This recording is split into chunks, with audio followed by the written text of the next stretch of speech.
지난 2022년에는 유독 많은 스타들이 세상을 떠났습니다. 그 중에서도 대중들의 마음속 영원한 스타가 두 명이나 떠났습니다. 대한민국의 네로라 하는 명 MC 허참과 송혜 선생님입니다. 지난 2월 1일 세상을 떠난 허참의 기일이 어느덧 다가왔습니다. 2008년에 대장선종이 발견되어 투병 생활을 해오며 장 건강 관리를 했음에도 끝내 세상을 떠났습니다. 괜찮은 줄 알았던 그의 건강이었으나 갑작스럽게 떠나며 많은 이들의 슬픔을 자아냈습니다. 아쉽게도 그가 세상을 떠나게 된 이유와 그의 일생을 함께했던 몇몇 인물들과의 관계에 대해 알아보겠습니다. 허참은 어렸을 때부터 라디오 드라마에 심취해 성우 흉내로 사람들을 웃기는데 능했습니다. 학창시절 다니던 웅변학원에서 발음법과 발성법, 화술을 배우면서 우렁차고 또렷한 목소리와 재치 있는 말솜씨를 갖게 되었다고 합니다. 고등학교를 졸업하고 군대에 입대하여 이등병 때부터 웅변대회에서 1등을 따는 등 두각을 나타내며 문화선전대 진행요원으로 뽑혔고 군 생활 내내 위문공연 MC로 활동하게 됩니다. 전역 이후 방송인이 되고 싶어 무작정 서울로 상경합니다.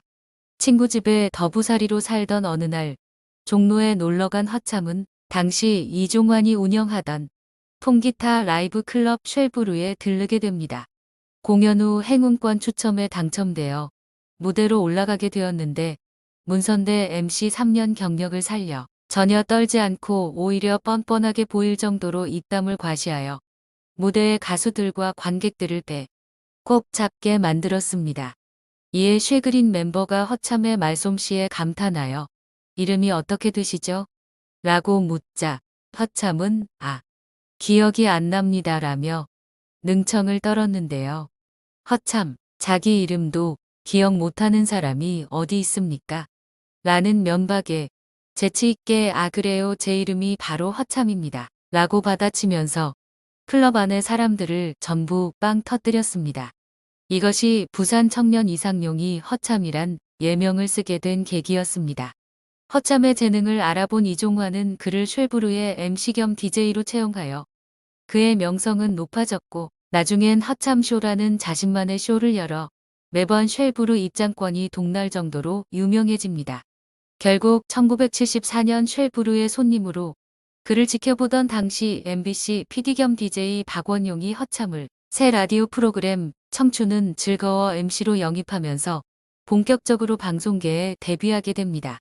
그렇게 방송계에 데뷔 이후 MBC 라디오의 MC와 DJ로 활약하던 허참은 1976년경 MBC 내 모든 프로그램의 사회자를 아나운서로 교체한다는 방침으로 일자리를 잃고 신발 장사를 하는 등 잠시 방송계를 떠나게 됩니다.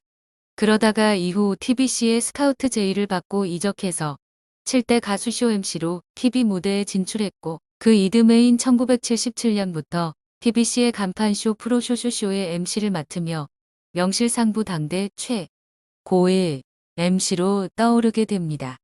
최고의 인기를 누렸던 그는 많은 스케줄을 한꺼번에 소화하느라 탈진해 병원에 입원한 적도 있었습니다. 스케줄은 항상 밤 11시경에 무교동에서 끝났는데 대개는 술자리로 이어졌습니다. 새벽까지 마시고 잠깐 쉬고 나면 아침에 다시 방송을 할 수밖에 없는 강행군이었고 탈이 안 나면 그게 더 이상한 일이었습니다. 그는 그야말로 몸이 10개라도 부족할 만큼 바빴고 당시에 가장 비중 있는 쇼 프로그램은 대부분 그에게 할당되는 바람에 끝내 과로를 견디지 못하고 병원 신세를 지기도 했습니다. 이후 84년 가족오락관 마이크를 잡으면서 컬러TV 시대 최고 예능 MC로 자리매김하게 됩니다. 국민적 사랑을 받는 예능 프로그램으로 자리매김하면서 진행자인 허참 역시 큰 인기를 얻게 되었는데요. 그 뒤 가족오락관이 2009년 4월부로 25년의 세월을 뒤로하고 마무리될 때 30대의 진행을 맡아서 60대에 마무리하게 됩니다. 가족오락관에 막이 내린 뒤 그는 한동안 힘들어했습니다. 자신의 분신과도 같은 프로그램으로 25년 동안 매주 한 차례씩 시청자들과 만나던 프로그램이었기에 종영되고 나서 상실감에 그는 한동안 멍했다고 합니다. 겉으론 대범한 척해도 속으론 많이 울었다며 고통스러울 정도였습니다. 그러던 그는 2008년 건강검진에서 대장 용종이 발견되었고 그 후 총 5차례 대장 용종 제거 시술을 받았습니다. 하루는 술을 한잔하러 갔는데 같이 한잔하던 일행이 내게 많이 야위었다고 하더라고요. 살이 쪘다 싶어 다이어트를 하던 때였는데 그게 효과를 발휘하는 것 같다 싶었는데 그분이 이상하다며 내과 전문의 친구를 불렀어요. 다음 날 정밀 검사를 받았는데 간 전체를 통과하는 용종이 발견됐어요. 간으로 전이가 됐다면 큰일 날 수 있는 상황이었지만 다행히 대장암 초기 진단을 받아 수술했어요. 큰일 날 수도 있었던 상황에 주치의가 성공적으로 수술을 해서 구사일생했어요. 그 다음부터는 술을 안 드시냐라는 MC의 물음에 그는 축하 기념으로 그날 술 마셨다라고 털털하게 밝혀 웃음을 자아내기도 했습니다. 그는 또 한 인터뷰에서 당시에 대해 이렇게 이야기했습니다. 그때 수술을 받지 않았으면 다음해 봄에 여행하다가 목숨을 잃을 수도 있었다고 했어요. 앞이 캄캄해졌어요. 사랑하는 가족과도 헤어지고 내가 몸담았던 방송도 못하겠구나 싶은 생각이 처음으로 들었어요. 이렇듯 건강에 적신호가 여러 번 켜졌었지만 마지막까지 비교적 가까운 지인들조차도 간암 말기 판정을 받은 사실을 전혀 몰랐다고 합니다. 그는 왜 마지막 순간까지 투병 사실을 주변에 감춘 것일까요? 그는 세상을 떠나기 전인 2021년 12월까지 세월정보 프로그램 고정 MC로 활약했습니다. 제작진에 따르면 고인은 힘든 내색 하나 없이 하루 종일 녹화를 진행했다고 합니다. PD는 동료 연예인들을 비롯해 함께 녹화를 진행한 스태프 중 누구도 간암 투병 사실을 몰랐어요.